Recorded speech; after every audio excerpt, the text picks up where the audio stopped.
वाहिगुरु जी का खालसा वाहिगुरु जी की फतेह। सतनाम वाहिगुरु साहिब जी।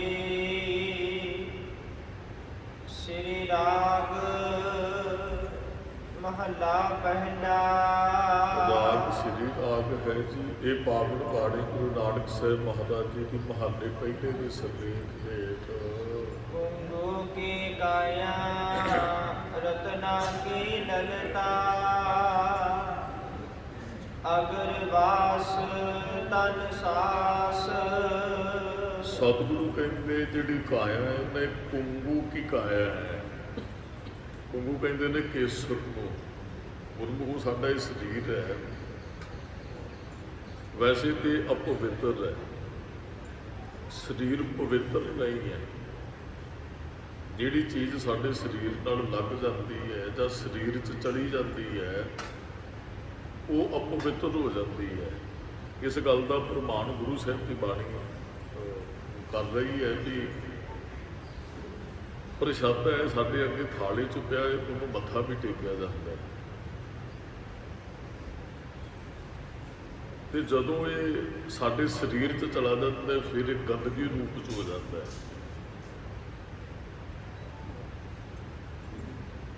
कपड़ा पवित्र है, शरीर नाल लग जाते हो कपड़ा पवित्र नहीं रहिंदा। पर इत्थे महाराज ने शब्द वरत्या कुंगू की काया, केसर दा शरीर क्यों बनी कुंगू की काया? विच नाम दा वस हो गया जी। ਉਹਦੇ ਚੋਂ फिर खुशबू आती है, शरीर चों गुणा की सिफत सलाह की नाम की बाणी की बख्शिश वरतदी उस शरीर अंदर। रत्ना की ललता, ललता कहते ने जीभ नूं, जुबान नूं। कहते जुबान रत्ना नाल जड़ी गई। रतन की है? वाहिगुरु की सिफत सलाह। शब्द बहुत बारी आपां सरवण कीता, रतना रतन पदार्थ बहु सागर भरिया राम बाणी गुर बाणी लागे तेन हाथ चढ़िया राम। काया कुंगू दी हो गई ते जुबान रत्ना, रत्ना की ललता। जुबान ते रतन है, रतन नाम है, रतन बाणी है। रसना फिर उन्होंने जपती है ना, रसना जपती तू ही जब महाराज ने शब्द वरते कबीर तू करता तू हुआ बुझ मैं रहा ना। वो रसना तू करता ਉਹਦੇ ਵਿੱਚ ਹੀ ਮਨੁੱਖ ਸਮਾ ਜਾਂਦਾ ਹੈ। ਰਸਨਾ ਗੁਰਮੁਖੋਂ ਪਵਿੱਤਰ ਹੈ ਜਿਹੜੀ ਵਾਹਿਗੁਰੂ ਨੂੰ ਜਪਦੀ ਹੈ, ਤੇ ਜਿਹੜੀ ਨਹੀਂ ਜਪਦੀ ਰਸਨਾ ਜਪੈ ਨਾ ਨਾਮ ਤੇਲ ਤੇਲ ਕਰ ਕੱਟੀਏ। ਸਾ ਰਸਨਾ ਧਨ ਧਨ ਹੈ ਮੇਰੀ ਜਿੰਦੜੀਏ।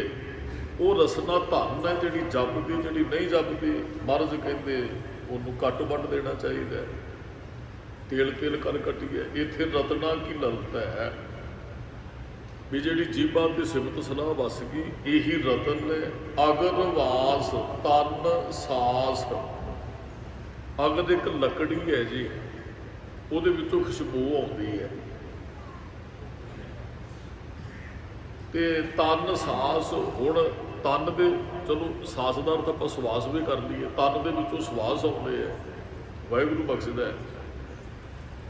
ਤੇ ਤਨ ਚੋਂ ਉਹ ਸਵਾਸਾਂ ਦੀ ਸੁਗੰਧੀ ਆਉਂਦੀ। ਅੰਦਰ ਖਜ਼ਾਨਾ ਪਿਆ ਹੋਵੇ, ਅੰਦਰ ਕੁਝ ਪਿਆ ਹੋਵੇ, ਮੰਨ ਲਓ ਘਰ ਦੇ ਅੰਦਰ ਆਪਾਂ ਕੁਝ ਰੱਖਿਆ ਤੇ ਸਮੈਲ ਉਹਦੀ ਖੁਸ਼ਬੂ ਕਹਿ ਲਓ, ਸਮੈਲ ਕਹਿ ਲਓ, ਦੂਰ ਦੂਰ ਤੱਕ ਜਾਂਦੀ ਹੈ।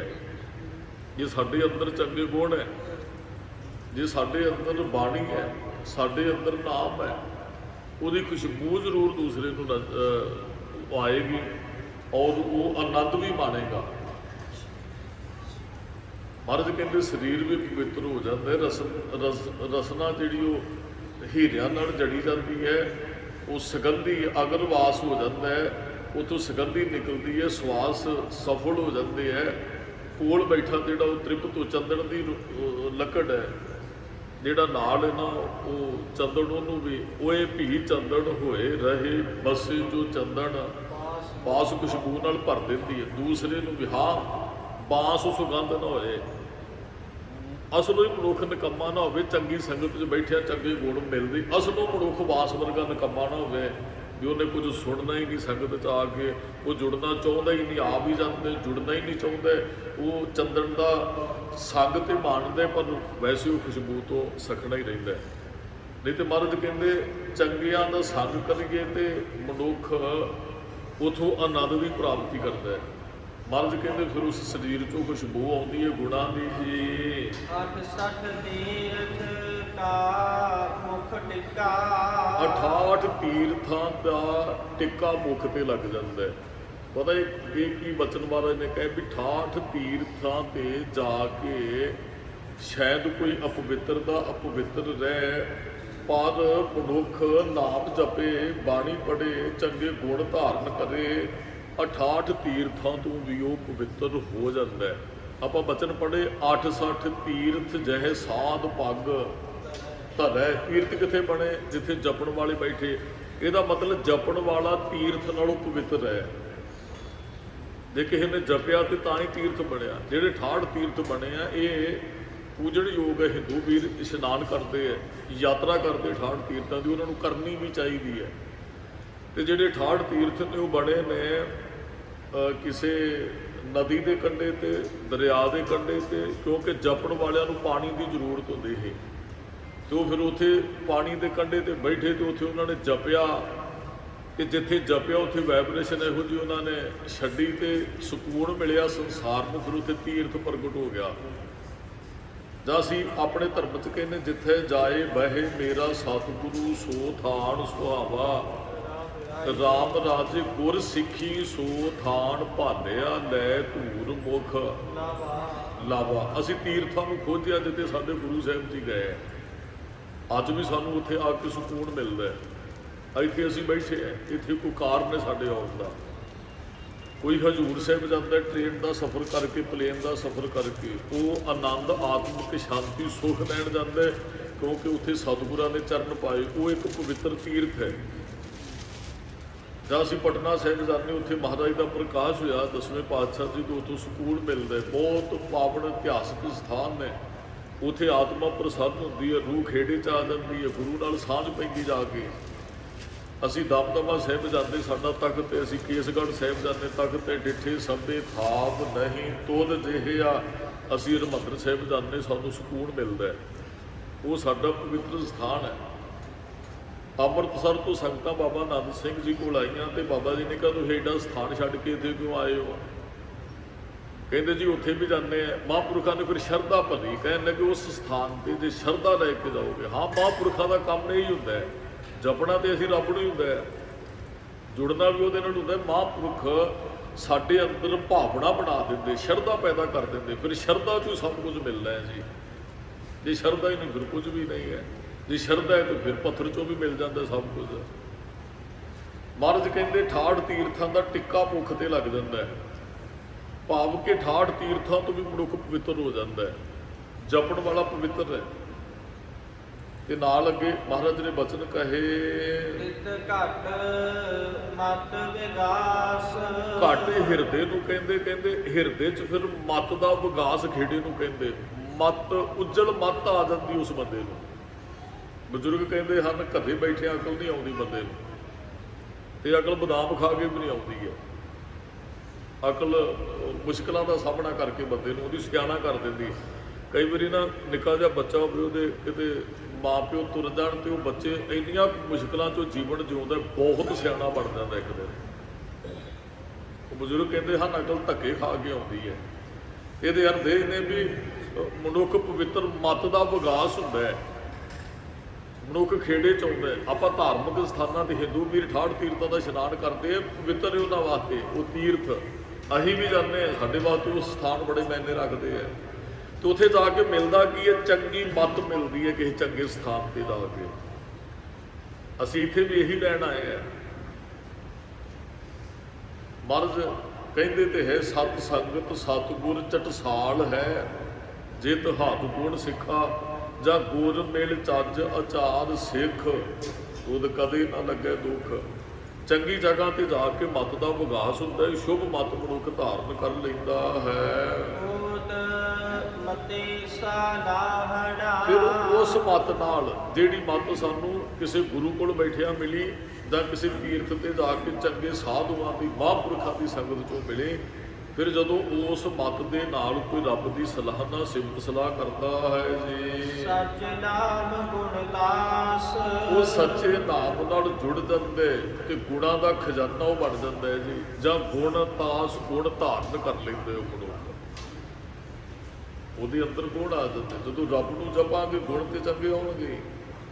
ਉਹ ਚੰਗੀ ਮੱਤ ਨਾਲ ਵਾਹਿਗੁਰੂ ਨੂੰ ਜਪਦਾ ਹੈ ਤੇ ਫਿਰ ਗੁਣ ਉਹਦੇ ਅੰਦਰ ਧਾਰਨ ਕਰ ਜਾਂਦੇ ਹਨ।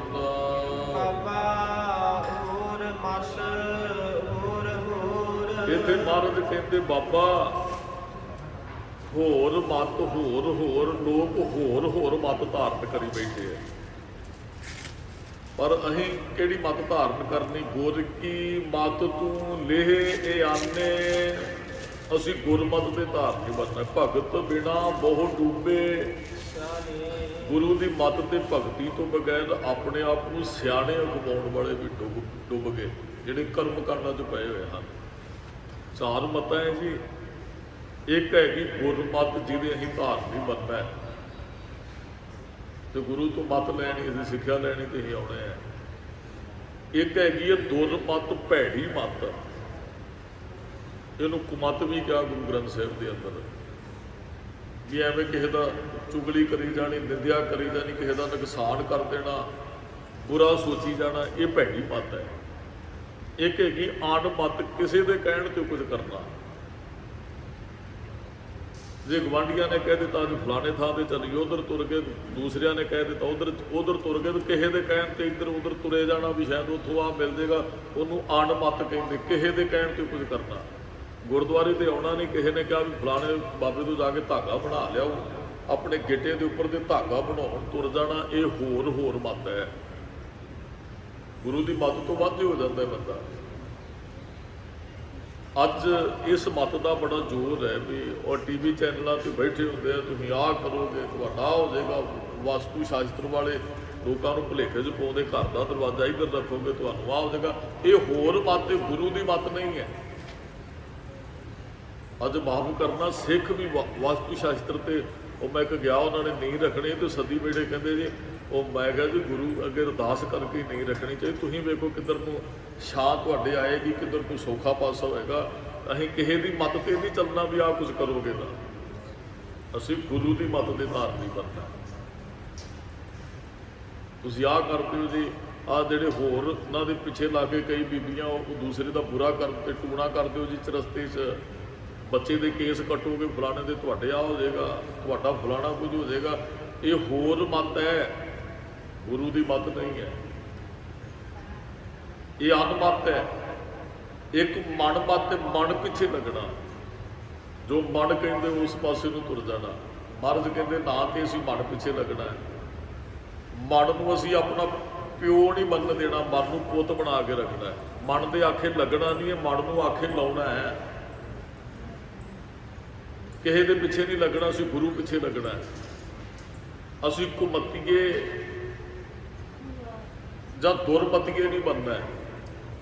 ਮਹਾਰਾਜ ਗੁਰੂ ਤੇਗ ਬਹਾਦਰ ਸਾਹਿਬ ਜੀ ਨੇ ਕਿਹਾ ਨਾ, ਮਨ ਰੇ ਕੌਣ ਕੋ ਮਤ ਤੈ ਲੀਨੀ, ਪਰ ਦਾਦਾ ਨਿੰਦਿਆ ਰਸ ਰਚਿਓ, ਰਾਮ ਭਗਤ ਨਹਿ ਕੀਨੀ। ਮਣਾ ਤੂੰ ਹੋਰ ਹੀ ਮਤ ਧਾਰਨ ਕਰ ਗਿਓ, ਪਰ ਨਿੰਦਿਆ ਤੂੰ ਬਦ ਖੋਈਆਂ ਚ ਲੱਗ ਗਿਓ, ਤੇਰੀ ਦ੍ਰਿਸ਼ਟੀ ਮੈਲੀ ਹੋ ਗਈ, ਰਾਮ ਦੀ ਭਗਤ ਤੇ ਕੀਤੀ ਨਹੀਂ, ਜੋ ਕਰਨਾ ਹੈ ਉਹ ਤੇ ਕੀਤਾ ਹੀ ਨਹੀਂ ਹੈ। ਇੱਥੇ ਮਹਾਰਾਜ ਕਹਿੰਦੇ ਬਾਬਾ ਹੋਰ ਮਤ ਹੋਰ ਹੋਰ। ਬਾਬਾ ਇੱਥੇ ਤੇ ਲੋਕ ਹੋਰ ਹੋਰ ਮਤਾਂ ਲਈ ਫਿਰਦੇ ਆ। ਗੁਰੂ ਦੀ ਮੱਤ ਦੇ ਕੌਣ ਚੱਲਦਾ? ਵਿਰਲੇ ਨੇ ਜਿਹੜੇ ਚੱਲਦੇ ਨੇ। ਬਾਬਾ ਹੋਰ ਹੋਰ ਮਤ ਧਾਰਨ ਕਰੀ ਬੈਠੇ ਹਨ। ਜੇ 100 ਵੇਰ ਕਮਾਈਐ, ਜੇ ਅਸੀਂ ਕਿਸੇ ਦੇ ਪਿੱਛੇ ਲਾ ਕੇ 100 ਵੇਰ ਵੀ ਉਹ ਕੰਮ ਕਰੀਏ, ਉਹ ਕਰਮ ਕਾਂਡ ਕਰੀ ਜਾਈਏ 100 ਵੇਰ ਵੀ। ਕੂੜਾ ਕੂੜਾ ਚੋਰ, ਕਹਿੰਦੇ ਜਿੱਥੇ ਕੂੜ ਝੂਠ ਕਰਾਂਗੇ, ਭੈੜਾ ਕਾਰਜ ਕਰਾਂਗੇ ਤੇ ਉਹਦਾ ਹੀ ਜ਼ੋਰ ਬਣਨਾ ਹੈ। ਝੂਠ ਇਕੱਠਾ ਕਰੀ ਜੋ ਝੂਠ ਹੀ ਇਕੱਠਾ ਹੋਣਾ ਹੈ। ਜ਼ੋਰ ਤੇ ਫਿਰ ਉਹਦਾ ਹੀ ਰਹੇਗਾ, ਕਿਉਂਕਿ ਕੂੜ ਨਾਲ ਜੁੜ ਕੇ ਮਹਾਰਾਜ ਕਹਿੰਦੇ ਭਾਵੇਂ 100 ਗੇੜਾ ਆਵੋ ਜਾਓ, ਕਰਮ ਕਾਂਡਾਂ 'ਚ ਪੈ ਕੇ 100 ਗੇੜੇ ਗੁਰੂ ਸਾਹਿਬ ਕੋਲ ਵੀ ਮਾਰ ਦਿਓ, ਕੁਝ ਨਹੀਂ ਮਿਲੇਗਾ। ਗੁਰੂ ਨੂੰ ਸਮਰਪਿਤ ਹੋ ਕੇ ਆਓ, ਇੱਕ ਵਾਰੀ ਆ ਕੇ ਝੋਲੀ ਭਰੇਗੀ ਤੁਹਾਡੀ। ਜੇ ਸ਼ਰਧਾ ਹੈ ਤੇ ਭਰੇਗੀ, ਜੇ ਨਹੀਂ ਹੈ ਤੇ ਫਿਰ ਭਾਵੇਂ 100 ਗੇੜਾ ਆਵੋ ਜਾਓ। ਇੱਥੇ ਮਹਾਰਾਜ ਕਹਿੰਦੇ ਗੁਰੂ ਨੂੰ ਪੁੱਛ ਕੇ ਤੁਸੀਂ ਇੱਕ ਵਾਰੀ ਵੀ ਬਾਣੀ ਪੜ੍ਹ ਲਓ, ਬੜਾ ਆਨੰਦ ਹੈ। ਗੁਰੂ ਨੂੰ ਪੁੱਛ ਕੇ ਤੁਸੀਂ ਉਹ ਕਰਮ ਕਰੋ, ਉਹਦੇ 'ਚ ਲਾਭ ਹੈ। ਤੇ ਕਿਸੇ ਨੂੰ ਕਹਿਣ ਤੇ ਕਰੀ ਜਾਈਏ, ਕਈ ਕਰਮ ਕਾਂਡਾਂ 'ਚ ਪਏ ਨੇ, ਫਲਾਣੇ ਬਾਬਾ ਜੀ ਨੇ ਆ ਕਿਹਾ ਸੀ ਅਸੀਂ ਐਂ ਕਰਨਾ ਜੀ, ਅਸੀਂ ਐਂ ਕਰਨਾ ਹੈ। ਗੁਰੂ ਜੋ ਕਹਿੰਦਾ ਸੀ ਉਹ ਨਹੀਂ ਕਰਦੇ, ਜੋ ਬੰਦਾ ਕਹਿੰਦਾ ਸੀ ਉਹ ਕਰਦੇ ਆ। ਅਸੀਂ ਗੁਰੂ ਨੂੰ ਪੁੱਛ ਕੇ ਚੱਲਣਾ ਹੈ, ਗੁਰੂ ਦੀ ਮੱਤ ਦੇ ਧਾਰਨ ਨਹੀਂ ਬਣਨਾ ਹੈ। ਜੇ ਕੂੜ ਨਾਲ ਜੁੜਾਂਗੇ ਤੇ ਕੂੜ ਦਾ ਜ਼ੋਰ ਹੀ ਰਹਿਣਾ ਹੈ ਜੀ ਅੰਦਰ। ਵਿਸ਼ਰਾਮ ਦੇ ਕੇ ਮਹਾਰਾਜ ਕਹਿੰਦੇ ਹਨ, ਪੂਜ ਲੱਗੈ ਪੀਰ ਆਖੀਐ। ਮਹਾਰਾਜ ਕਹਿੰਦੇ ਕਿਸੇ ਬੰਦੇ ਦੀ ਪੂਜਾ ਹੋਣ ਲੱਗੇ ਤੂੰ ਆਪਣੇ ਆਪ ਨੂੰ ਪੀਰ ਆਖਣ ਲੱਗ ਪੈਂਦਾ। ਪੀਰ ਦਾ ਅਰਥ ਗੁਰੂ। ਵੀ ਹੁਣ 4 ਬੰਦੇ ਮੈਨੂੰ ਮੱਥਾ ਟੇਕਦੇ, ਮੈਂ ਤੇ ਗੁਰੂ ਐ। ਪੂਜ ਲੱਗੇ, ਉਹ 4 ਬੰਦੇ ਪੂਜਣ ਲੱਗ ਪਏ, ਹੱਥ ਜੋੜਨ ਲੱਗ ਪਏ, ਪੀਰ ਆਖੀਐ। ਮਹਾਰਾਜ ਕਹਿੰਦੇ ਗੁਰ ਪੀਰ ਸਦਾਏ ਮੰਗਣ ਜਾਏ, ਤਾਂ ਕਿ ਮੂਲ ਨਾ ਲੱਗੀਐ। ਪਾਏ ਮੰਗ ਕੇ ਖਾਣ ਵਾਲੇ ਗੁਰੂ ਨਹੀਂ ਹੋ ਸਕਦੇ। ਪੂਜ ਲੱਗੇ ਪੀਰ ਆਖੀਏ, 4 ਬੰਦਿਆਂ ਨੇ ਪੂਜਾ ਕਰ ਦਿੱਤੀ, ਸਿਰ ਝੁਕਾ ਦਿੱਤਾ। ਕਹਿੰਦਾ ਹੁਣ ਮੇਰੇ ਵਰਗਾ ਗੁਰੂ ਹੀ ਕੋਈ ਨਹੀਂ ਹੈ। ਸਭ ਮਿਲੇ ਸੰਸਾਰ। ਮਹਾਰਾਜ ਕਹਿੰਦੇ ਸਾਰਾ ਸੰਸਾਰ ਹੀ ਕਿਉਂ ਨਾ ਪਿੱਛੇ ਲੱਗ ਜੇ। ਪਖੰਡਵਾਦ ਚੱਲਦਾ ਐ ਹੀ ਹੈ। ਫਿਰ ਏਜੰਟ ਰੱਖੇ ਹੁੰਦੇ ਨੇ, ਇੱਕ ਜੁੜਿਆ ਹੁੰਦਾ ਉਹ ਫਿਰ ਦੂਸਰਿਆਂ ਨੂੰ ਪ੍ਰੇਰਦਾ, ਉਹਨਾਂ ਦੇ ਘਰਾਂ 'ਚ ਜਾ ਕੇ ਚਿੱਠੇ ਵੰਡਦੇ, ਆਹ ਕਰੋ ਤੁਸੀਂ, ਇੱਧਰ ਜੁੜੋ ਇੱਧਰ ਜੁੜੋ। ਉਹ ਫਿਰ ਉਹਨਾਂ ਨੇ ਏਜੰਟ ਛੱਡੇ ਹੁੰਦੇ ਵੀ ਤੁਸੀਂ ਜੁੜੋ। ਸਾਰਾ ਸੰਸਾਰ ਹੀ ਪਖੰਡੀ ਦੇ ਪਿੱਛੇ ਕਿਉਂ ਨਾ ਲੱਗਦੇ ਹਾਂ। ਉਹ ਆਪਣੇ ਆਪ ਨੂੰ ਵੀ ਆਖੇ ਵੀ ਮੇਰੇ ਵਰਗਾ ਰੱਬ ਹੀ ਕੋਈ ਨਹੀਂ ਹੈ। ਉਹ ਸਮਝਣ ਲੱਗ ਪੈਂਦਾ ਜਿਹਨੂੰ 4 ਬੰਦੇ ਮੱਥਾ ਟੇਕਦੇ ਨੇ। ਕਿਸੇ ਦਾ ਸਤਿਕਾਰ ਕਰਨਾ ਸ਼ੁਰੂ ਕਰ ਦਿਓ, ਕਹੇਗਾ ਮੈਂ ਹੀ ਚੰਗਾ ਹੈ ਸਾਰਿਆਂ ਤੋਂ, ਮੇਰੇ ਵਰਗਾ ਮੈਨੂੰ ਤੇ ਲੋਕ ਪੂਜਦੇ ਹੈ। ਮਹਾਰਾਜ ਕਹਿੰਦੇ ਸਾਰਾ ਸੰਸਾਰ ਵੀ ਮਿਲ ਕੇ ਉਹਦੇ ਪਿੱਛੇ ਚੱਲ ਪਵੇ।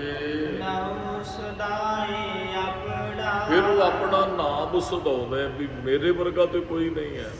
ਉਹ ਆਪਣਾ ਨਾਮ ਵੀ ਫਿਰ ਵਿਸ਼ੇਸ਼ ਤੌਰ ਤੇ ਰੱਖਦਾ ਹੈ ਵੀ ਮੇਰੀ ਜਿਹੜੀ ਪਛਾਣ ਵੀ ਦੂਸਰਿਆਂ ਨਾਲੋਂ ਅੱਡਰੀ ਹੋਵੇ ਤੇ ਪ੍ਰਸਿੱਧੀ ਵੀ ਜ਼ਿਆਦੀ ਹੋਵੇ। ਮਹਾਰਾਜ ਕਹਿੰਦੇ ਉਹ ਸਿੱਧ ਸੁਮਾਰ ਬਣ ਜੇ। ਸਿੱਧ ਕਮਾਉਣ ਵਾਲਾ ਸੁਮਾਰ, ਉੱਗਿਆ ਹੋਇਆ ਜੋਗੀ ਆਪਣੇ ਆਪ ਨੂੰ ਖਵਾਵੇ, ਗੁਰੂ ਖਵਾਵੇ, ਉਹ ਧਰਮੀ ਖਵਾਵੇ ਆਪਣੇ ਆਪ ਨੂੰ ਜੀ।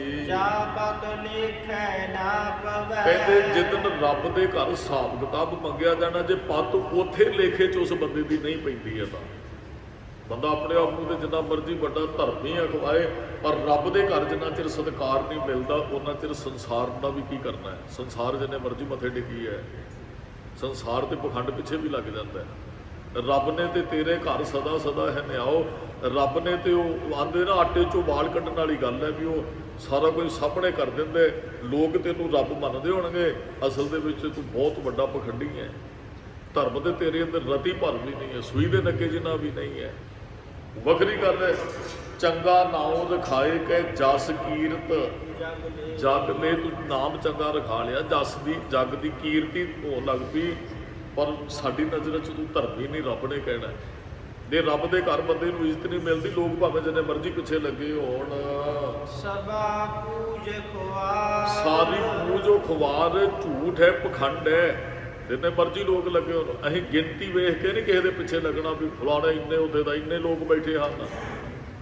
ਉਹ ਵੀ ਝੂਠੇ ਹੋ ਸਕਦੇ, ਬਿਠਾਉਣ ਵਾਲਾ ਵੀ ਝੂਠਾ ਹੋ ਸਕਦਾ ਹੈ। ਅਸੀਂ ਤੇ ਸੱਚ ਨਾਲ ਜੁੜਨਾ ਹੈ, ਅਸੀਂ ਸੱਚ ਨਾਲ ਜੁੜਨਾ ਹੈ। ਅਸੀਂ ਕੋਈ ਕਰਮ ਕਾਂਡੀਆਂ ਦੇ ਪਿੱਛੇ ਥੋੜ੍ਹੀ ਚੱਲਣ ਵਾਲੇ। ਸਾਡਾ ਇੱਕ ਵੱਖਰਾ ਮਾਰਗ ਹੈ, ਅਸੀਂ ਉਹਦੇ ਪਾਂਧੀ ਹੈ ਤੇ ਇਹਦੀ ਅਗਵਾਈ ਗੁਰੂ ਕਰਦਾ ਹੈ। ਅੱਗੇ ਅੱਗੇ ਗੁਰੂ ਇੱਕ ਪੈੜ ਪਾਉਂਦਾ ਹੈ। ਆਹ ਇਤਿਹਾਸ ਪੈੜ ਹੈ, ਬਾਣੀ ਪੈੜ ਹੈ ਗੁਰੂ ਸਾਹਿਬ ਦੀ ਪਾਈ ਹੋਈ।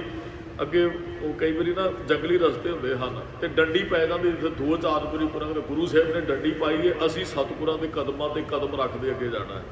ਅਸੀਂ ਕਿਸੇ ਪਖੰਡੀ ਦੇ ਪਿੱਛੇ ਨਹੀਂ ਚੱਲਣਾ, ਅਸੀਂ ਗੁਰੂ ਦੇ ਪਿੱਛੇ ਤੁਰਨ ਵਾਲੇ। ਗੁਰੂ ਦਾ ਪੱਲਾ ਪਕੜੀਏ, ਬਾਂਹ ਪਕੜ ਗੁਰ ਕਾਢਿਆ, ਜਾਂ ਬਾਂਹ ਪਕੜਾਈਏ ਗੁਰੂ ਨੂੰ, ਜਾਂ ਗੁਰੂ ਸਾਹਿਬ ਦਾ ਜਾਮਾ ਪਕੜ ਦਈਏ। ਉਹ ਮਹਾਰਾਜ ਨੇ ਕਿਹਾ 52 ਰਾਜੇ ਰਿਆ ਕਰਵਾਏ ਹਨ, ਸਤਿਗੁਰ ਬੰਦੀ ਛੋੜ ਹੈ ਜੀਵਨ ਮੁਕਤ ਕਰੇ ਉਡੀਣਾ। ਮਹਾਰਾਜ ਕਹਿੰਦੇ ਸਾਰੀ ਪੂਜਾ ਫਿਰ ਖੁਆਰ ਹੋ ਜਾਂਦੀ ਜਦੋਂ ਰੱਬ ਦੇ ਘਰੋਂ ਨੂੰ ਸਜ਼ਾ ਮਿਲਦੀ ਹੈ। ਹਾਂ, ਜਿਨ੍ਹਾਂ ਨੂੰ ਗੁਰੂ ਸਾਹਿਬ ਨੇ ਸਿਫਤ ਸਲਾਹ ਦੇ ਕੇ ਥਾਪ ਦਿੱਤਾ, ਜਿਹੜਾ ਗੁਰੂ ਸਾਹਿਬ ਨਾਲ ਜੁੜ ਕੇ ਮਾਣ ਸਤਿਕਾਰ ਪ੍ਰਾਪਤ ਕਰਦਾ ਹੈ, ਕੌਮ ਕਰਦੀ, ਬਾਬਾ ਬੁੱਢਾ ਜੀ ਦਾ ਕਿੰਨਾ ਸਤਿਕਾਰ ਕੌਮ ਕਰਦੀ ਹੈ, ਭਾਈ ਗੁਰਦਾਸ ਜੀ ਦਾ ਕਿੰਨਾ ਸਤਿਕਾਰ ਹੈ, ਸ਼ਹੀਦ ਬਾਬਾ ਦੀਪ ਸਿੰਘ ਜੀ ਨੂੰ ਕਿੰਨਾ ਸੰਸਾਰ ਮੰਨਦਾ ਹੈ, ਜਾਂ ਹੋਰ ਵੀ ਅਨੇਕਾਂ ਆਪਾਂ ਇਤਿਹਾਸ ਦੇ ਵਿੱਚੋਂ ਗੁਰਮੁਖ ਜਿਹੜੇ ਨੇ, ਗੁਰਸਿੱਖ ਹੋਏ ਨੇ, ਸੰਤ ਹੋਏ ਨੇ, ਮਹਾਂਪੁਰਖ ਹੋਏ ਨੇ, ਸੰਸਾਰ ਉਹਨਾਂ ਨੂੰ ਮੰਨਦਾ ਹੈ। ਇਹਨਾਂ ਨੂੰ ਗੁਰੂ ਨੇ ਥਾਪਿਆ, ਬਾਬਾ ਬੁੱਢਾ ਜੀ ਨੂੰ ਗੁਰੂ ਨੇ ਥਾਪਿਆ, ਭਾਈ ਪ੍ਰਦਾਨੇ ਨੂੰ ਗੁਰੂ ਨੇ ਥਾਪਿਆ, ਬਾਬਾ ਦੀਪ ਸਿੰਘ ਨੂੰ ਗੁਰੂ ਨੇ ਥਾਪਿਆ। ਜਿਹਨੂੰ ਗੁਰੂ ਥਾਪ ਦਿੰਦਾ, ਜਿਹਨੂੰ ਗੁਰੂ ਵਡਿਆਈ ਬਖਸ਼ਦਾ, ਜਿਹਨੂੰ ਗੁਰੂ ਵੱਡਾ ਕਰ ਦਿੰਦਾ ਹੈ, ਤਿਨ ਮੇਟ ਨਾ ਸਕੈ ਕੋ। ਮਹਾਰਾਜ ਕਹਿੰਦੇ ਉਹਨਾਂ ਦੀ ਫਿਰ ਸ਼ੋਭਾ ਵਡਿਆਈ ਨੂੰ ਕੋਈ ਮੇਟ ਨਹੀਂ ਸਕਦਾ। ਇਹ ਨਹੀਂ ਹੈਗਾ ਵੀ ਕੱਲ ਬਾਬਾ ਬੁੱਢਾ ਜੀ ਦੀ ਵਡਿਆਈ ਹੁੰਦੀ ਹੈ ਤੇ ਅੱਜ ਕੋਈ ਪਖੰਡੀ ਕੋਈ ਆਖੇਗਾ, ਉਂਗਲ ਚੁੱਕੇਗਾ ਬਾਬਾ ਜੀ ਦੇ ਸਥਾਨ ਤੇ ਲੋਕ ਮੱਥਾ ਟੇਕਣਾ ਛੱਡ ਦੇਣਗੇ। ਐਸਾ ਨਹੀਂ ਹੋਣਾ, ਕਿਉਂਕਿ ਉਹ ਸੱਚੇ ਸਨ ਔਰ ਉਹਨਾਂ ਦੀ ਸ਼ੋਭਾ ਜੁਗ ਜੁਗ ਹੋਣੀ ਹੈ। ਤਿੰਨ ਕੀ ਸ਼ੋਭਾ ਜੁਗ ਜੁਗ ਹੋਈ, ਕੋਈ ਨਾ ਮੇਟਣ ਹਾਰਾ, ਕੋਈ ਨਹੀਂ ਮਿਟਾ ਸਕਦਾ। ਨਾਨਕ ਨਾਮ ਧਿਆਇਆ ਨਾ ਤਿੰਨ ਨਿਜ ਘਰ ਵਾਸ ਹੈ, ਜੁਗ ਜੁਗ ਸ਼ੋਭਾ ਹੋਏ। ਉਹਨਾਂ ਅੰਦਰ ਨਾਮ ਨਿਧਾਨ ਹੈ, ਕਿਉਂਕਿ ਉਹਨਾਂ ਦੇ ਅੰਦਰ ਨਾਮ ਰੂਪੀ ਖਜ਼ਾਨਾ ਹੈ, ਤੇ ਜਿਹਦੇ ਕੋਲ ਨਾਮ ਹੈ ਉਹਨੂੰ ਕੌਣ ਮਿਟਾ ਸਕਦਾ ਹੈ ਜੀ।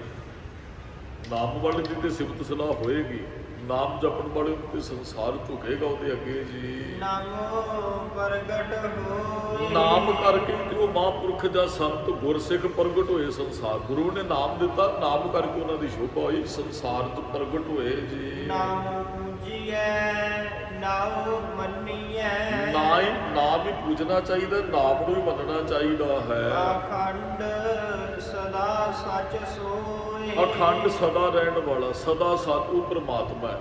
ਅਖੰਡ ਆਪਾਂ ਅਖੰਡ ਪਾਠ ਰੱਬ ਕਰਾਉਣੇ ਨਾ 48 ਘੰਟਿਆਂ 'ਚ ਹੁੰਦਾ ਹੈ। ਅਖੰਡ ਚੱਲਣਾ ਵੀ ਨਿਰੰਤਰ ਲਗਾਤਾਰ ਜਾਰੀ ਰਹਿਣਾ। ਮਹਾਰਾਜ ਕਹਿੰਦੇ ਨਾਮ ਦੇ ਨਾਲ ਹੀ ਜੁੜਨਾ ਹੈ, ਨਾਮ ਨੂੰ ਹੀ ਮੰਨਣਾ ਹੈ, ਫਿਰ ਅਖੰਡ ਸਦਾ ਸੱਚ। ਜਪਣ ਵਾਲੇ ਵੀ ਸਦੀਵ ਕਾਲ ਵਾਸਤੇ ਰਹਿੰਦੇ, ਰੱਬ ਤੇ ਹੈ ਹੀ ਅਮਰ ਹੈ। ਇਹੋ ਖੇਹ ਰਲਾਈਐ, ਮਹਾਰਾਜ ਕਹਿੰਦੇ ਸਰੀਰ ਮਿੱਟੀ ਤੋਂ ਬਣਿਆ, ਮਿੱਟੀ 'ਚ ਰਲ ਜਾਣਾ ਹੈ। ਖੇਹੂ ਖੇਹ ਰਲਾਈਏ, ਮਿੱਟੀ 'ਚ ਇੱਕ ਦਿਨ ਰਲ ਜਾਂਦੀ ਹੈ। ਜੀਉ ਕਿਹਾ ਹੋਏ, ਜੇ ਸਰੀਰ 'ਚ ਰਹਿੰਦੇ ਆ ਧਰਮ ਨਹੀਂ ਕਮਾਇਆ ਤਾਂ ਜੀਓ ਕਿਹਾ ਹੋਏ। ਕਹਿੰਦੇ ਜੀ ਨੂੰ ਜਿੰਦ ਨੂੰ ਕੀ ਫਿਰ ਲਾਭ ਹੋਇਆ ਵੀ 70 ਸਾਲ ਕੋਈ ਸਰੀਰ 'ਚ ਜਿੰਦ ਰਹੀ ਤੇ ਜਿੰਦ ਨੇ ਸਰੀਰ 'ਚ ਰਹਿ ਕੇ ਜਪਿਆ ਹੀ ਨਹੀਂ, ਤੇ ਫਿਰ ਮਹਾਰਾਜ ਕਹਿੰਦੇ ਫਾਇਦਾ ਵੀ ਕੀ ਹੋਇਆ ਸਰੀਰ ਪ੍ਰਾਪਤ ਕੀਤੇ ਦਾ। ਮੰਨ ਲਓ ਤੁਸੀਂ ਕਿਸੇ ਤੋਂ ਗੱਡੀ ਮੰਗ ਲਈ ਹੈ ਤੇ ਤੁਸੀਂ ਕਿਸੇ ਯਾਤਰਾ ਤੇ ਗਏ ਹੀ ਨਹੀਂ, ਗੱਡੀ ਮੰਗਣ ਦਾ ਫਾਇਦਾ ਕੀ ਹੈ? ਸਰੀਰ ਲੈ ਲਿਆ, ਸਫ਼ਰ ਤੁਸੀਂ ਰੂਹ ਦਾ ਸੁਰਤ ਦਾ ਕੀਤਾ ਹੀ ਨਹੀਂ ਹੈ, ਤੇ ਸਰੀਰ ਪ੍ਰਾਪਤ ਕਰਨ ਦਾ ਫਾਇਦਾ ਵੀ ਕੀ ਹੈ? ਤੇ ਚੱਲੇ ਤੇ ਅਸੀਂ ਹੈ ਨਹੀਂ, ਕਦਮ ਤੇ ਅਸੀਂ ਪੁੱਟਿਆ ਹੀ ਨਹੀਂ, ਤੇ ਫਿਰ ਸਰੀਰ ਪ੍ਰਾਪਤ ਕਰਨ ਦਾ ਫਿਰ 70 ਸਾਲ ਵਿਅਰਥ ਚਲੇ ਗਏ ਨਾ, 80 ਸਾਲ ਵਿਅਰਥ ਚਲੇ ਗਏ ਨਾ, 60 ਸਾਲ ਵਿਅਰਥ ਚਲੇ ਗਏ ਨਾ। ਮਹਾਰਾਜ ਕਹਿੰਦੇ ਜਿੰਦ ਨੂੰ ਤੇ ਫਿਰ ਕੋਈ ਲਾਭ ਨਾ ਹੋਇਆ ਨਾ। ਮਿੱਟੀ ਤੋਂ ਸਰੀਰ ਬਣਿਆ ਸੀ ਤੇ ਇੱਕ ਦਿਨ ਮਿੱਟੀ 'ਚ ਮਿਲ ਗਿਆ ਜੀ। ਬਾਬਾ ਫਰੀਦ ਜੀ ਕਹਿੰਦੇ ਬੋਲੇ ਸ਼ੇਖ ਫਰੀਦ ਪਿਆਰੇ ਅੱਲਾ ਲੱਗੇ, ਇਹੋ ਤਨ ਹੋਸੀ ਖਾਕ ਨਿਮਾਣੀ। ਗੋਦ ਕਦੇ ਸਰੀਰ ਨੇ ਮਿੱਟੀ ਹੋ ਜਾਣਾ ਹੈ, ਕਬਰ 'ਚ ਪੈ ਜਾਣਾ, ਉਹ ਸਭਾ ਆਉਣ ਤੋਂ ਪਹਿਲਾਂ ਜਪ ਭਾਈ। ਜਲੀਆਂ ਸਭ ਸਿਆਣਪਾਂ, ਕਹਿੰਦੇ ਖੀਰ ਨੂੰ ਬੰਦੇ ਦੀਆਂ ਸਾਰੀਆਂ ਸਿਆਣਪਾਂ ਜਲ ਜਾਂਦੀਆਂ। ਮੰਨ ਲਓ ਬੰਦੇ ਨੇ ਨਾ ਬਹੁਤ ਕੁਝ ਕੀਤਾ ਆਪਣੇ ਜੀਵਨ 'ਚ, ਮੰਜੇ ਤੇ ਪੈ ਗਿਆ, ਬਿਮਾਰ ਜਾਂ ਬਿਰਧ ਹੋ ਗਿਆ, ਹੁਣ ਕੋਈ ਉਹਦੀ ਸਿਆਣਪ ਕੰਮ ਨਹੀਂ ਕਰਦੀ, ਨਾ ਪੁੱਤ ਆਖੇ ਲੱਗਦੇ, ਨਾ ਧੀਆਂ ਕੋਲ ਰਹਿ ਸਕਦੀਆਂ, ਨਾ ਹੀ ਹੁਣ ਕੁਝ। ਕਹਿੰਦੇ ਉਹ ਸਾਰੀਆਂ ਸਿਆਣਪਾਂ ਫਿਰ ਸੜ ਜਾਂਦੀਆਂ। ਸੱਚ ਜਾਣਿਓ ਕਈ ਵੇਰੀ ਤੁਰਨਾ ਛੱਡ ਕੇ ਸਾਰੀ ਜ਼ਿੰਦਗੀ ਧੌਣ ਕਢਾ ਕੇ ਪਿੰਡ 'ਚ ਤੁਰਨ ਵਾਲਾ ਖੀਰ ਨੂੰ ਪਾਣੀ ਮੰਗਿਆ ਵੀ ਉਹਨੂੰ ਨਹੀਂ ਜੇ ਮਿਲਦਾ। ਕਈ ਬੰਦੇ ਤੁਹਾਨੂੰ ਮੈਂ ਇਹੋ ਜਿਹੇ ਹੁਣ ਵੀ ਵਿਖਾ ਦਿਆਂਗਾ, ਪਿੱਛੇ ਵੀ ਹੋਏ ਆ। ਸਾਰੀ ਜ਼ਿੰਦਗੀ ਉਹਨਾਂ ਨੇ ਉਹ ਆਪਣਾ ਹੁਕਮ ਚਲਾਇਆ ਤੇ ਖੀਰ ਨੂੰ ਉਹਨਾਂ ਦੀਆਂ ਸਿਆਣਪਾਂ ਸੜ ਗਈਆਂ ਸਾਰੀਆਂ। ਉਹ ਰੁੜ ਕੇ ਇੱਕ ਕਮਰੇ 'ਚ ਮਰੇ, ਉਹਨਾਂ ਨੇ ਸਰੀਰ ਛੱਡਿਆ। ਕਿਸੇ ਟਾਈਮ 20 ਪਿੰਡਾਂ ਦੀ ਪੰਚਾਇਤ ਸੱਦਦੀ ਸੀ ਵੀ ਆਓ ਤੁਸੀਂ ਫੈਸਲਾ ਕਰੋ, ਤੁਸੀਂ ਸਿਆਣੇ ਹੋ, ਤੁਸੀਂ ਸਿਆਣੇ ਹੋ, ਪਰ ਪਰਿਵਾਰ ਨੇ ਜਾਣ ਲੱਗਿਆ ਉਹਨਾਂ ਨੂੰ ਪਾਣੀ ਦਾ ਗਲਾਸ ਵੀ ਨਹੀਂ ਜੇ ਪੁੱਛਿਆ। ਇਹੋ ਜਿਹੇ ਤੁਰਲੇ ਵਾਲੇ ਕਈ ਵਾਰੀ ਨਾ ਉਹ ਮਹਾਰਾਜ ਕਹਿੰਦੇ ਸਾਰੀ ਜ਼ਿੰਦਗੀ ਬੰਦਾ ਸਿਆਣਪ ਨਾਲ ਜਿਉਂਦਾ ਹੈ, ਪਰ ਖੀਰ ਨੂੰ ਸਾਰੀਆਂ ਸਿਆਣਪਾਂ ਸੜ ਜਾਂਦੀਆਂ ਜਦੋਂ ਤਾਕਤ ਨਹੀਂ ਰਹਿ ਜਾਂਦੀ ਹੈ। ਕਹਿੰਦੇ ਫਿਰ ਉੱਠ ਗਿਆ ਇੱਥੋਂ ਚੱਲਿਆ, ਰੋਏ, ਜਾਣ ਲੱਗਾ ਰੋਇਆ, ਕਹਿੰਦਾ ਲੋਕ ਮੇਰੇ ਤੋਂ ਫੈਸਲੇ ਕਰਾਉਂਦੇ ਹਨ, ਮੇਰੇ ਵਰਗਾ ਸਿਆਣਾ ਕੋਈ ਨਹੀਂ ਹੈ ਪਰ ਅਖੀਰ ਨੂੰ ਹੱਥ ਖੜੇ ਕਰ ਗਿਆ, ਰੋਇਆ, ਪੱਲੇ ਉਹਦੇ ਕੁਝ ਵੀ ਨਹੀਂ ਪਿਆ, ਹੱਥ 'ਚ ਕੁਝ ਵੀ ਨਹੀਂ ਆਇਆ। ਸਿਆਣਪਾਂ ਇੱਥੇ ਸੜ ਜਾਂਦੀਆਂ ਹਨ, ਨਾਨਕ ਨਾਮ ਵਿਸਾਰਿਐ। ਕਿਉਂਕਿ ਨਾਮ ਨੂੰ ਵਿਸਾਰ ਦਿੱਤਾ ਨਾ।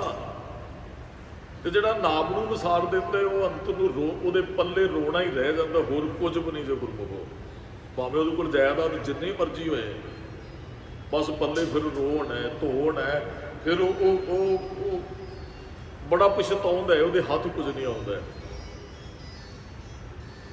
ਮਹਾਰਾਜ ਇਹੀ ਤੇ ਸਮਝਾ ਰਹੇ ਨੇ ਵੀ ਨਾਮ ਨੂੰ ਵਿਸਾਰ ਦਿੱਤਾ, ਸਿਆਣਪਾਂ ਸੜ ਜਾਂਦੀਆਂ, ਕੁਛ ਨਹੀਂ ਹੱਥ ਆਉਂਦਾ ਬੰਦੇ ਦੇ ਜੀ। ਤਰ ਗਿਆ ਕਿਆ ਹੋ, ਕਹਿੰਦੇ ਇਹੋ ਜਿਹਾ ਬੰਦਾ ਤੇ ਰੱਬ ਤੇ ਦਰ ਤੇ ਜਾਏਗਾ ਵੀ ਤੇ ਫਿਰ ਕੀ ਹੋਏਗਾ? ਫਿਰ ਉੱਥੇ ਤਾਂ ਮਾਰ ਹੀ ਪੈਣੀ, ਉੱਥੇ ਤੇ ਸਜ਼ਾ ਹੀ ਮਿਲਣੀ ਹੈ। ਕਿਹੜਾ ਜੀਵਨ ਚੰਗਾ ਹੈ? ਜਾਈਏ ਤੇ ਤਾਂ ਨਾ ਸਾਨੂੰ ਉੱਥੇ ਮਾਣ ਸਤਿਕਾਰ ਮਿਲਣਾ ਹੋਵੇ। ਜਾਣਾ ਉੱਥੇ ਹੀ ਚਾਹੀਦਾ ਜਿੱਥੇ ਮਾਣ ਸਤਿਕਾਰ ਮਿਲਣਾ ਹੋਵੇ। ਜਿੱਥੇ ਬੇਇੱਜ਼ਤ ਹੋਣਾ ਪਵੇ ਉੱਥੇ ਜਾਣਾ ਵੀ ਕਾਹਦੇ ਲਈ ਹੈ ਜੀ? ਆਪ ਜੀ ਕਿਸੇ ਰਿਸ਼ਤੇਦਾਰਾਂ ਦੇ ਜਾਂਦੇ ਹੋ, ਤੁਸੀਂ ਉੱਥੇ ਜਾਓਗੇ ਜਿੱਥੇ ਤੁਹਾਡਾ ਸਤਿਕਾਰ ਹੋਏਗਾ, ਜਿੱਥੇ ਤੁਹਾਨੂੰ ਚਾਰ ਅੱਗੋਂ ਗੱਲਾਂ ਕਰਨਗੇ, ਤੁਸੀਂ ਜਾਓਗੇ ਨਹੀਂ।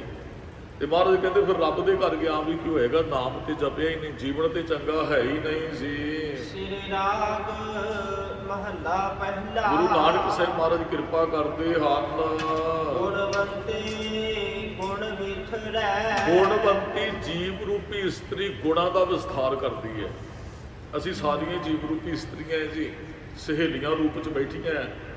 ਤੇ ਮਹਾਰਾਜ ਕਹਿੰਦੇ ਉਹਨਾਂ ਦੇ ਅੰਦਰ ਗੁਣਾਂ ਦਾ ਵਿਸਥਾਰ ਹੋ ਜਾਂਦਾ। ਗੁਣਵੰਤੀ ਦਾ ਅਰਥ ਜਿਨ੍ਹਾਂ ਨੇ ਗੁਣ ਧਾਰਨ ਕਰ ਲੈ। ਔਗਣਵੰਤੀ ਝੂਰ, ਜਿਹੜੀ ਔਗਣਵੰਤੀ ਉਹ ਝੂਰਦੀ ਹੈ। ਆਹੀ ਤੇ ਗੱਲ ਮਹਾਰਾਜ ਨੇ ਪਿੱਛੇ ਕਹੀ ਹੈ।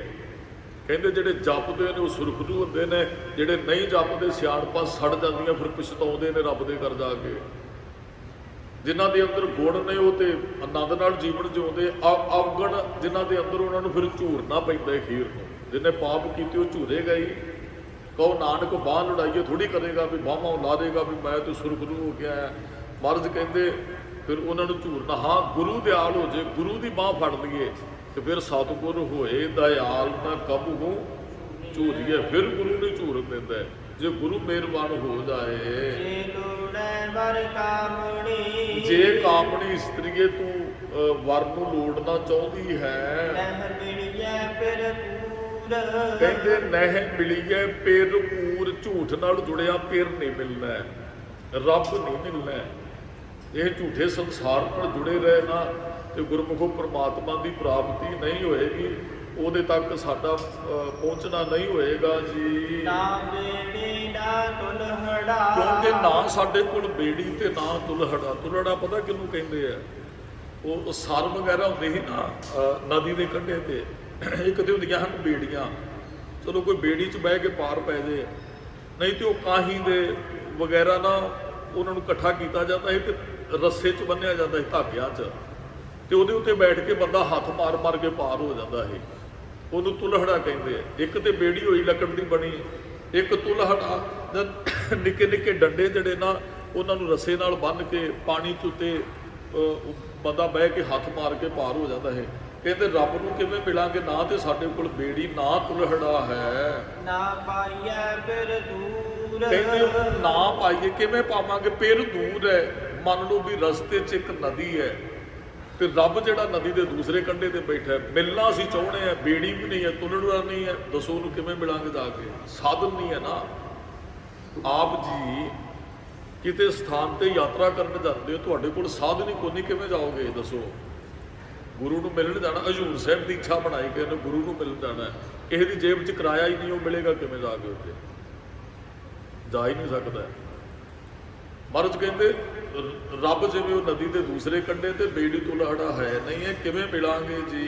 ਮੇਰੇ ਠਾਕੁਰ ਪੂਰੇ ਤਖਤ ਅਡੋਲ, ਉਹ ਮੇਰੇ ਠਾਕੁਰ ਦਾ ਜਿਹੜਾ ਪੂਰਾ ਹੈ ਉਹਦਾ ਤਖਤ ਅਡੋਲ ਹੈ। ਅਡੋਲ ਜਿਹਨੂੰ ਹਿਲਾ ਕੋਈ ਨਹੀਂ ਸਕਦਾ। ਰੱਬ ਦਾ ਤਖਤ ਅਟੱਲ ਹੈ।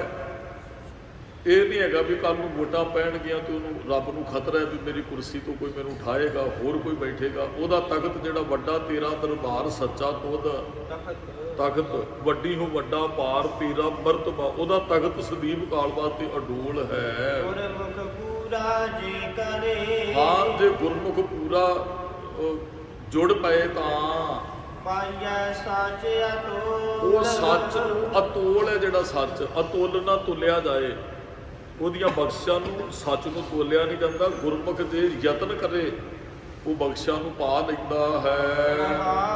ਸ਼ਰਾਬ ਦੇ ਕੇ ਮਹਾਰਾਜ ਕਹਿੰਦੇ ਹਨ, ਰੱਬ ਹਰ ਮੰਦਰ ਸੋਹਣਾ। ਕਹਿੰਦੇ ਰੱਬ ਇੱਕ ਸੋਹਣਾ ਹਰਮੰਦਰ ਹੈ। ਰੱਬ ਦੀ ਗੱਲ ਇੱਥੇ ਹਰਮੰਦਰ, ਇਹੋ ਸਰੀਰ ਵੀ ਸ਼ਬਦ ਆਇਆ ਗੁਰੂ ਗ੍ਰੰਥ ਸਾਹਿਬ 'ਚ। ਇੱਥੇ ਸਰੀਰ ਦੀ ਗੱਲ ਨਹੀਂ, ਇੱਥੇ ਰੱਬ ਦੀ ਗੱਲ ਹੈ। ਰੱਬ ਇੱਕ ਸੋਹਣਾ ਹਰਮੰਦਰ ਹੈ। ਹਰ ਰੱਬ ਦੇ ਰਹਿਣ ਦਾ ਘਰ, ਰੱਬ ਆਪ ਹੀ ਹਰਮੰਦਰ ਹੈ ਜੀ। ਜਿਸ ਮੈਂ ਮਾਨਕ ਲਾਲ। ਕਹਿੰਦੇ ਉਹਦੇ ਵਿੱਚ ਮਾਣਕ ਲਾਲ ਲੱਗੇ ਹੋਏ ਨੇ ਹਰਮੰਦਰ ਦੇ ਅੰਦਰ। ਮੋਤੀ ਹੀਰਾ ਨਿਰਮਲਾ। ਕਹਿੰਦੇ ਉੱਥੇ ਮੋਤੀ ਲੱਗੇ ਨੇ, ਹੀਰੇ ਲੱਗੇ ਨੇ। ਉਹ ਹਰਮੰਦਰ ਨਿਰਮਲ ਹੈ, ਪਵਿੱਤਰ ਹੈ। ਰੱਬ ਦੇ ਘਰ ਤੇ ਗੁਣ ਪਏ ਨੇ, ਨਾਮ ਹੈ ਉਹ। ਇਹ ਨਾਲ ਮਾਣਕ ਤੇ ਸਾਰਾ ਕੁਝ ਹੈ। ਮੋਤੀ ਹੀਰਾ ਨਿਰਮਲਾ ਕੰਚਨ ਕੋਟ ਰਸਾਲ। ਕਹਿੰਦੇ ਕੰਚਨ ਦੇ ਸੋਨੇ ਦੇ ਨਿੱਕੇ ਨਿੱਕੇ ਹੋਰ ਵੀ ਕੋਟ ਕਿਲੇ ਬਣੇ ਹੋਏ ਹੈ। ਰੱਬ ਇੱਕ ਆਪ ਹਰਮੰਦਰ ਹੈ। ਨਿੱਕੇ ਨਿੱਕੇ ਸੋਨੇ ਦੇ ਕੋਟ ਬਣੇ ਹੋਏ ਨੇ, ਕਿਲੇ ਬਣੇ ਹੋਏ ਹਨ। ਪੌੜੀ ਗੜ ਕਿਉਂ ਚੜਾ। ਕਹਿੰਦੇ ਹੁਣ ਉਸ ਹਰਮੰਦਰ ਦੇ ਉੱਪਰ ਚੜ੍ਹਨਾ ਤੇ ਪੌੜੀ ਹੈ ਨਹੀਂ, ਚੜਾਂਗੇ ਕਿਵੇਂ? ਪਹਿਲਾਂ ਮਹਾਰਾਜ ਨੇ ਕਿਹਾ ਸੀ ਬੇੜੀ, ਹੁਣ ਪੌੜੀ। ਵੀ ਰੱਬ ਇੱਕ ਹਰਮੰਦਰ ਦੀ ਤਰ੍ਹਾਂ ਉੱਚਾ ਬੜਾ ਹੈ ਤੇ ਪੌੜੀ ਸਾਡੇ ਕੋਲ ਹੈ ਨਹੀਂ, ਕਿਵੇਂ ਚੜਾਂਗੇ? ਬਿਨ ਪੌੜੀ ਗੜ ਕਿਉਂ ਚੜੋਂ। ਕਹਿੰਦੇ ਗੜ ਕਿਲਾ ਬਹੁਤ ਉੱਚਾ ਹਰਮੰਦਰ, ਪੌੜੀ ਹੈ ਨਹੀਂ, ਦੱਸੋ ਕਿਵੇਂ ਪਹੁੰਚਾਂਗੇ ਸਿਰੇ ਤੇ? ਗੁਰ ਹਰ ਧਿਆਨ ਨਿਹਾਲ। ਹਾਂ, ਗੁਰੂ ਹਰ ਨਾਲ ਧਿਆਨ ਬਖਸ਼ਦੇ, ਨਿਹਾਲ ਹੋ ਜਾਂਦਾ ਹੈ। ਪੌੜੀ ਤੇ ਸਰੀਰ ਨੇ ਥੋੜੀ ਚੜ੍ਹਨਾ ਹੈ, ਬੇੜੀ 'ਚ ਸਰੀਰ ਨੇ ਥੋੜੀ ਬੈਠਣਾ ਹੈ। ਆਤਮਾ ਨੇ ਰੱਬ ਦੇ ਨਾਲ ਮੇਲ, ਆਤਮਾ ਦਾ ਰੱਬ ਨਾਲ ਮੇਲ ਹੋਣਾ ਹੈ ਤੇ ਫਿਰ ਉੱਥੇ ਧਿਆਨ ਦੀ ਜ਼ਰੂਰਤ ਹੈ। ਪਰ ਅਸੀਂ ਤੇ ਗਿਆਨ ਧਿਆਨ ਕਿਛ ਕਰਮ ਨਾ ਜਾਣਾ, ਸਾਰ ਨਾ ਜਾਣਾ।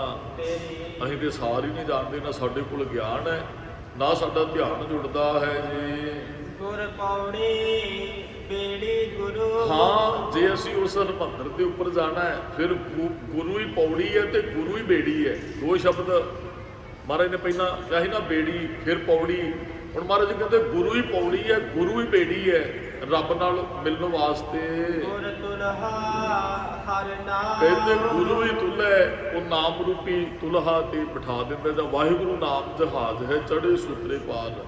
ਗੁਰੂ ਦੇ ਰਾਹੀਂ ਰੱਬ ਤੱਕ ਆਪੜਿਆ ਜਾ ਸਕਦਾ। ਇਹਦੇ ਅਰਥੀ ਆਨ। ਗੁਰ ਸਰ ਸਾਗਰ ਬੋਹਿ ਥੋ। ਕਹਿੰਦੇ ਗੁਰੂ ਸਮੁੰਦਰ ਹੈ, ਸਾਗਰ ਹੈ, ਉਹੀ ਜਹਾਜ਼ ਹੈ। ਗੁਰ ਤੀਰਥ ਦਰਿਆ। ਗੁਰੂ ਹੀ ਤੀਰਥ ਹੈ, ਗੁਰੂ ਹੀ ਦਰਿਆ ਹੈ। ਜੇ ਤਿਸ ਭਾਵੈ ਉਜਲੀ। ਆਦੇ ਗੁਰੂ ਨੂੰ ਭਾਜੇ ਤੇ ਮਤ ਉਜਲੀ ਹੋ ਜਾਂਦੀ ਹੈ। ਗੱਲ ਮਤ ਦੀ ਚੱਲ ਰਹੀ ਸੀ ਉਸ ਸ਼ਬਦ 'ਚ, ਬਾਬਾ ਮਤ ਹੋਰ। ਮਹਾਰਾਜ ਕਹਿੰਦੇ ਜੇ ਤਿਸ ਭਾਵੇ ਉਜਲੀ, ਜੇ ਗੁਰੂ ਨੂੰ ਭਾਜੇ ਉਹ ਮਤ ਨੂੰ ਉਜਲ ਕਰ ਦਿੰਦੇ ਹਨ। ਸਤ ਸਰ ਨਾਵਣ ਜਾ। ਕਹਿੰਦੇ ਫਿਰ ਸੱਤ ਸਰ ਦੇ ਵਿੱਚ, ਸੱਚੇ ਸਰੋਵਰ ਦੇ ਵਿੱਚ ਨਹਾਉਣ ਵਾਸਤੇ ਜਾਓ। ਗੁਰੂ ਆਖੀਐ। ਉਹ ਪ੍ਰਮਾਤਮਾ ਪੂਰਾ ਹੈ ਜੀ, ਉਹਨੂੰ ਪੂਰਾ ਹੀ ਆਖਿਆ ਜਾਂਦਾ ਹੈ। ਪੂਰਾ ਤਖਤ ਨਿਵਾਸ। ਉਹ ਪੂਰੇ ਦਾ ਤਖਤ ਦੇ ਉੱਪਰ ਨਿਵਾਸ ਰਹਿੰਦਾ ਹੈ। ਉਹਦਾ ਤਖਤ ਹਮੇਸ਼ਾ ਸਲਾਮਤ ਰਹਿਣ ਵਾਲਾ ਹੈ। ਉਹ ਤਖਤ ਤੇ ਸੁਭਾਈਮਾਨ ਰੱਬ ਰੋਜ਼ ਤਖਤ ਤੇ ਸੱਜਦਾ ਹੈ ਜੀ, ਸੰਸਾਰ ਨੂੰ ਚਲਾ ਰਿਹਾ, ਵੇਖ ਰਿਹਾ ਔਰ ਸਾਰਿਆਂ ਦੀ ਉੱਪਰ ਪਾਲਣਾ ਕਰ ਰਿਹਾ ਹੈ। ਪੂਰੇ ਥਾਨ ਸੁਹਾਵਣਾ। ਕਹਿੰਦੇ ਜਿੱਥੇ ਰੱਬ ਦਾ ਵਾਸ ਉਹ ਸਾਰੇ ਥਾਂ ਹੀ ਸੋਹਣੇ ਹੈ। ਰੱਬ ਸਾਰਿਆਂ 'ਚ ਰਮਿਆ, ਸਾਰੀਆਂ ਥਾਂ ਤੇ ਵਸਦਾ। ਜਿੱਥੇ ਰੱਬ ਵਸਦਾ ਉਹਦੇ ਭਾਈ ਬਹੁਤ ਸੋਹਣੀ ਜਗ੍ਹਾ ਹੈ। ਪੂਰੇ ਆਸ ਨਿਰਾਸ। ਕਹਿੰਦੇ ਉਹ ਪੂਰਾ ਜਿਹੜਾ ਨਾ ਨਿਰਾਸਿਆਂ ਨੂੰ ਉਹਨਾਂ ਦੀ ਆਸ ਬਣ ਜਾਂਦਾ ਹੈ। ਜਿਹੜੇ ਨਿਰਾਸ਼ ਨੇ ਉਹਨਾਂ ਦੀ ਆਸਾਂ ਪੂਰੀਆਂ ਹੋ ਜਾਂਦੀਆਂ, ਰੱਬ ਕਰਦਾ ਹੈ। ਗੁਰੂ ਘਰ ਇੱਕ ਇਹੋ ਜਿਹਾ ਘਰ ਹੈ ਜਿੱਥੇ ਨਿਰਾਸ ਆਸ ਪੂਰਨ ਹੈ। ਨਿਰਾਸ਼ਾਂ ਦੀਆਂ ਆਸਾਂ ਪੂਰੀਆਂ। ਜਿਹੜੇ ਸਾਰੇ ਪਾਸੋਂ ਡਾਕਟਰਾਂ ਨੂੰ ਨਿਰਾਸ਼ ਹੋ ਗਏ, ਧਨ ਲਾ ਕੇ ਵੇਖ ਲਿਆ ਸਾਰਾ ਕੁਝ, ਫਿਰ ਮਹਾਰਾਜ ਅੱਗੇ ਆ ਕੇ ਅਰਦਾਸ ਕਰਦੇ, ਉਹਨਾਂ ਦੀ ਫਿਰ ਵੀ ਇੱਛਾ ਪੂਰੀ ਹੁੰਦੀ ਹੈ। ਡਾਕਟਰਾਂ ਨੇ ਜਵਾਬ ਦਿੱਤੇ ਹੋਏ ਨੇ, ਹੋਰ ਕਿਤੇ ਵੀ ਕੋਈ ਬਾਹ ਨਹੀਂ ਫੜਦਾ। ਫਿਰ ਉਹ ਗੁਰੂ ਚਰਨਾਂ ਚ ਆਉਂਦੇ, ਨਿਰਾਸ਼ਾਂ ਦੀਆਂ ਆਸਾਂ ਗੁਰੂ ਪੂਰੀਆਂ ਕਰ ਦਿੰਦਾ ਹੈ। ਨਾਨਕ ਪੂਰਾ ਜੇ ਮਿਲੈ। ਨਾਨਕ ਜੇ ਪੂਰਾ ਗੁਰੂ ਮਿਲ ਪਵੇ ਤਾਂ ਕਿਉ ਘਾਟੈ ਗੁਣ ਦਾਸ। ਕਹਿੰਦੇ ਫਿਰ ਗੁਣਾਂ ਦਾ ਘਾਟਾ ਕਿਵੇਂ ਪਏਗਾ? ਵੀ ਗੁਣ ਤੇ ਫਿਰ ਪੂਰਨ ਤੌਰ ਤੇ ਅੰਦਰ ਆ ਜਾਣਗੇ ਨਾ। ਉਹ ਗੁਣਾਂ ਦਾ ਖਜ਼ਾਨਾ ਹੈ, ਸਿੱਖ ਦੇ ਅੰਦਰ ਗੁਣ ਭਰ ਦਿੰਦਾ। ਇੰਨੀਆਂ ਕੁ ਬੇਨਤੀਆਂ ਪ੍ਰਵਾਨ ਕਰਨੀਆਂ ਜੀ, ਭੁੱਲਾਂ ਚੁੱਕਾਂ ਦੀ ਖਿਮਾ। ਸਮੂਹ ਸੰਗਤ ਦਾ ਧੰਨਵਾਦ ਜੀ। ਇਹਨੂੰ ਇਹਨਾਂ ਸਥਾਨਾਂ ਦੀ ਸੇਵਾ ਕਾਰ ਸੇਵਾ ਵਾਲੇ ਮਹਾਂਪੁਰਖ ਬਾਬਾ ਜਗਤਾਰ ਸਿੰਘ ਜੀ ਕਰਵਾ ਰਹੇ ਨੇ। ਚੱਲ ਰਹੀਆਂ ਸਭਾਵਾਂ ਦੇ ਵਿੱਚ ਸੇਵਾ 'ਚ ਹਿੱਸੇ ਪਾ ਕੇ ਆਪ ਜੀ ਗੁਰੂ ਸਾਹਿਬ ਦੀਆਂ ਖੁਸ਼ੀਆਂ ਪ੍ਰਾਪਤ ਕਰ ਸਕਦੇ ਹੋ ਜੀ। ਭੁੱਲਾਂ ਚੁੱਕਾਂ ਦੀ ਖਿਮਾ ਜੀ। ਵਾਹਿਗੁਰੂ ਜੀ ਕਾ ਖਾਲਸਾ, ਵਾਹਿਗੁਰੂ ਜੀ ਕੀ ਫਤਿਹ।